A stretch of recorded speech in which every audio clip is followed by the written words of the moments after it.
കോൺഗ്രസ് കഴിഞ്ഞ ലോക്സഭാ തെരഞ്ഞെടുപ്പിൽ ഏറ്റവും ദുർബലമായത് ആകെ ഒരൊറ്റ മേഖലയിൽ മാത്രമാണ്. അത് തൃശ്ശൂർ ജില്ലയിലാണ്.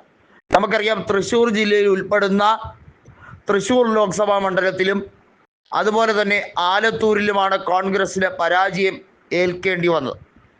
ഈ രണ്ടിടത്തും, അതിൽ തൃശ്ശൂരിൽ കോൺഗ്രസ് 3-ാം സ്ഥാനത്തേക്ക് എത്തേണ്ടി വന്നു. ആലത്തൂരിൽ അവിടെ രമ്യ ഹരിദാസ് 20,000-ഓളം വോട്ടുകൾക്ക് കെ രാധാകൃഷ്ണനോട് പരാജയപ്പെടേണ്ടി വന്നു. കൃത്യമായി കോൺഗ്രസ് തിരിച്ചു വരാൻ തൃശ്ശൂരിൽ വലിയ രീതിയിലുള്ള രാഷ്ട്രീയ നീക്കങ്ങൾ നടത്തുകയാണ്. അതിനുവേണ്ടിയാണ് AICC നേതൃത്വം VM സുധീരനെ അനുനയിപ്പിക്കാൻ ശ്രമിച്ചത്. അത് ഫലം കാണുകയാണ്. VM സുധീരൻ KPCC യോഗങ്ങളിൽ ഉൾപ്പെടെ സർവ്വസജീവമായി വീണ്ടും വന്നിരിക്കുകയാണ്. സ്വാഭാവികമായും ഇത് നിലവിലെ സംഘടനയ്ക്കുണ്ടാക്കുന്ന ബൂസ്റ്റ് ചെറുതൊന്നുമല്ല. സുധീരൻ്റെ രംഗപ്രവേശനം കൃത്യമായും KPCCക്ക് നൽകുന്ന കരുത്ത് വളരെ വലുത് തന്നെയാണ്. തൃശ്ശൂരിലെ മണലൂരിൽ 1980 മുതൽ 1996 വരെ തുടർച്ചയായി 4 തവണ മത്സരിച്ച് വിജയിച്ച നേതാവാണ്. സുധീരനോളം മികച്ച രീതിയിലുള്ള രാഷ്ട്രീയ പ്രവർത്തനം നടത്തിയ കോൺഗ്രസ്സുകാരുടെ പേരുകൾ നോക്കുമ്പോൾ സുധീരൻ്റെ സ്ഥാനം വളരെ ഉയർന്നത് തന്നെയാണെന്ന് കൃത്യമായി KPCCയുടെ മുൻ അധ്യക്ഷനായ രമേശ് ചെന്നിത്തലയും നിലവിലെ പ്രതിപക്ഷ നേതാവായ VD സതീശനും KPCC യോഗങ്ങളിൽ തുറന്നടിക്കുകയാണ്. ഇത് സുധീരൻ്റെ തിരിച്ചുവരവിനുള്ള ഒരു കാതലായ കാരണമായി കരുതുകയാണ്. നമുക്കറിയാം, മുൻപ് KPCC അധ്യക്ഷ സ്ഥാനം ഇട്ടെറിഞ്ഞ് അദ്ദേഹം പോയത് ഗ്രൂപ്പിൻ്റെ അതിപ്രസരം കാരണമാണ്.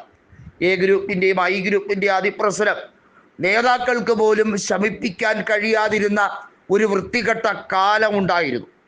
അത് വലിയ തോതിൽ തകർത്തെറിഞ്ഞുകൊണ്ട് കോൺഗ്രസ് ഡു ഓർ ഡൈ എന്ന രീതിയിലേക്ക് ഒറ്റക്കെട്ടായി തിരിച്ചുവരവിന് സാക്ഷ്യം കുറിക്കുകയാണ്.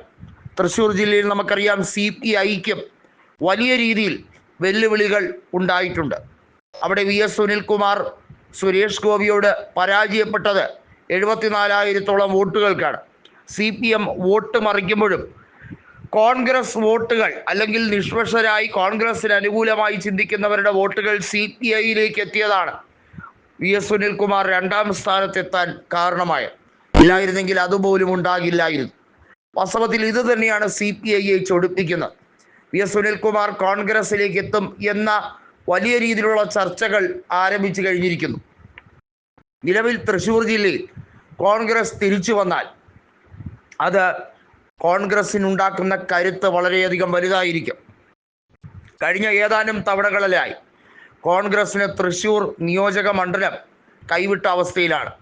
തേറമ്പിൽ രാമകൃഷ്ണൻ 2011 മത്സരിച്ച് വിജയിച്ച തൃശ്ശൂരിൽ 2016 അവിടെ വിജയിക്കാൻ കഴിഞ്ഞില്ല. അവിടെ കോൺഗ്രസ് പരാജയപ്പെടുകയാണ് ഉണ്ടായത്. 2021 നിയമസഭാ തെരഞ്ഞെടുപ്പിലും അവിടെ കോൺഗ്രസിന് പരാജയം സംഭവിച്ചു. വലിയ തോതിൽ പരസ്പരം ചെളിവാരി എറിയുന്ന നേതൃത്വത്തിൻ്റെ രാഷ്ട്രീയ നെറികേടിനെ പൊളിച്ചെഴുതാനാണ് സുധീരൻ്റെ തിരിച്ചുവരവ്.